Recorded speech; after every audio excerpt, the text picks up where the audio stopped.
سورۃ البقرہ کی آیت نمبر 157 تک ہم نے پچھلے جمعہ ترجمہ اور مختصر تفسیر جو ہے وہ پڑھی۔ آج ہم آیت نمبر 158 سے شروع کریں گے۔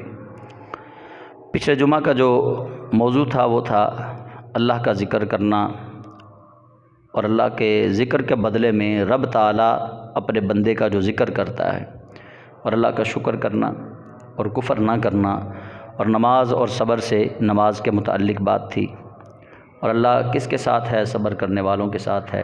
اور پھر اہل ایمان پر جو مشکلیں، جو آزمائشیں اللہ کی طرف سے آتی ہیں، ان آزمائشوں کا ذکر تھا۔ اور اس کے بعد اہل ایمان جب آزمائشوں کے آ جانے پر کہتے ہیں نا کہ انا للہ و انا الیہ راجعون، کہ ہم بے شک اللہ ہی کے طرف سے آئے ہیں اور اللہ ہی کی طرف لوٹ جانا ہے، ہم اللہ ہی کے ہیں۔ جب وہ یہ کہتے ہیں تو اللہ کریم فرماتا ہے اولئک علیہم صلوات من ربہم ورحمہ، یہی وہ لوگ ہیں جن پر رب کے درود ہیں۔ جمع ہے یہاں پہ نا صلات کی جمع صلوات، بڑے درود ہیں اللہ کی طرف سے، اور اللہ کی طرف سے رحمتیں ہیں۔ اور فرمایا وَأُولَئِكَ هُمُ الْمُهْتَدُونَ، یہی ہدایت والے ہیں، یعنی جو صبر کرتے ہیں۔ اور اگلی آیت اللہ کریم فرما رہا ہے ان الصفا والمروۃ من شعائر اللہ، بے شک صفا اور مروہ دونوں پہاڑیاں اللہ کی نشانیوں میں سے ہیں۔ فمن حج البیت او اعتمر، پس جو کوئی حج کرے بیت کا یعنی خانہ کعبہ کا، او اعتمر یا عمرہ کرے، فلا جناح علیہ، اس پر کوئی گناہ نہیں، ان یطوف بہما، کہ وہ صفا اور مروہ کا طواف بھی کرے، یعنی اسے گناہ نہیں ہے جو صفا مروہ کا طواف بھی کرے، اس پہ فلا جناح علیہ، کوئی گناہ نہیں۔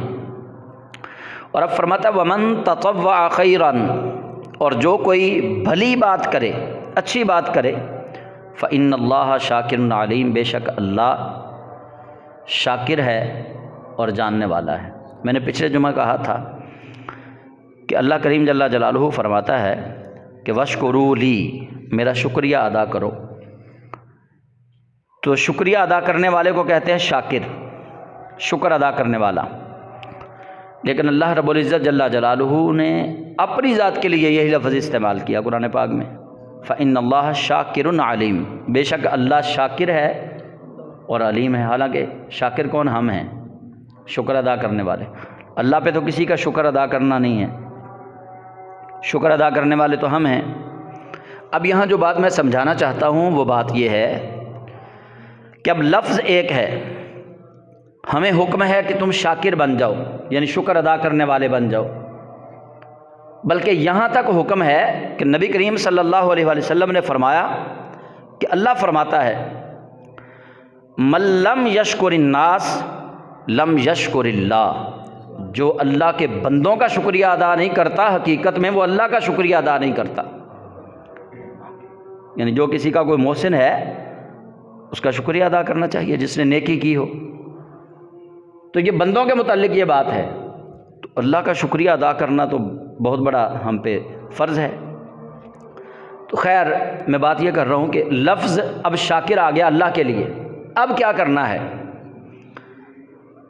اب احتیاط کرنی ہے، اب ادب کو ملحوظ خاطر رکھنا ہے۔ اب اگر میں یہ کہوں گا نا، یا کوئی بھی ترجمہ کرنے والا یہاں کہے گا کہ بے شک اللہ شکر ادا کرنے والا ہے، تو وہ بندہ تو فوراً دائرہ ایمان سے خارج ہو جائے گا۔ بھئی اللہ نے کس کا شکریہ ادا کرنا ہے؟ اللہ سے تو پوچھنے والا کوئی نہیں، اللہ کا تو محسن کوئی نہیں، اللہ پہ احسان کسی نے نہیں کیا۔ شکریہ ہمیشہ اپنے محسن کا ادا کیا جاتا ہے۔ اللہ کے لیے جب یہ لفظ آ گیا، اب احتیاط یہ ہے کہ جو بندوں کے لیے معنی کیا گیا ہے وہ اللہ کے لیے اس لفظ کا معنی نہ کیا جائے۔ اسی طرح قرآن پاک میں بہت سارے مقامات ایسے ہیں، ایک لفظ آتا ہے 3 پارے میں آئے گا، ہم اس کو پڑھیں گے بھی، وَمَكَرُوا وَمَكَرَ اللَّهُ وَاللَّهُ خَيْرُ الْمَاكِرِينَ، کہ مکر کیا کافروں نے۔ اور آگے بہت سارے مولوی یہاں پھنسے، انہوں نے وہی ترجمہ اللہ کے لیے بھی کر دیا، مکر کیا اللہ نے، واللہ خیر الماکرین، انہوں نے لکھ دیا کہ اللہ بہترین مکر کرنے والا ہے۔ اب یہ ایک ایسا ترجمہ ہے، اگر آپ مجھے کہیں گے نا کہ آپ مکر کرتے ہیں تو میں تو آپ کے گاٹے فٹ ہو جاؤں گا، میں آپ لوگوں کو مکار کہوں گا، آپ میرے گاٹے فٹ ہو جائیں گے۔ کہ یہ کیا کہہ رہے جی آپ نے ہمیں مکار کہہ دیا، میں کہوں گا تم نے مجھے مکار کہہ دیا، مطلب یہ لڑائی والی بات ہے۔ اب لفظ ایک ہے، وہی اللہ کے لیے آیا قرآن پاک میں، وہی بندوں کے لیے آیا، یعنی ہم بھی شاکر، اللہ بھی شاکر۔ تو اب اگر معنی ہم اپنی مرضی سے کریں گے کہ جو لفظ کا معنی وہ کر دیں تو پھر تو ہم گئے، لیکن اگر ادب کو ملحوظ خاطر رکھیں گے کہ یار اللہ اللہ ہی ہے، اللہ نے کس کا شکریہ ادا کرنا ہے؟ کسی کا نہیں۔ تو اللہ کا احترام کرتے ہوئے، اس کی ربوبیت کا، الہیت کا خیال کرتے ہوئے اب ترجمہ ہم کیا کریں گے؟ فَإِنَّ اللَّهَ شَاكِرٌ عَلِيمٌ، پس بے شک اللہ شکریہ ادا کرنے والوں کا قدردان ہے۔ اللہ قدر کرتا ہے ان بندوں کی جو اس کا شکریہ ادا کرتے۔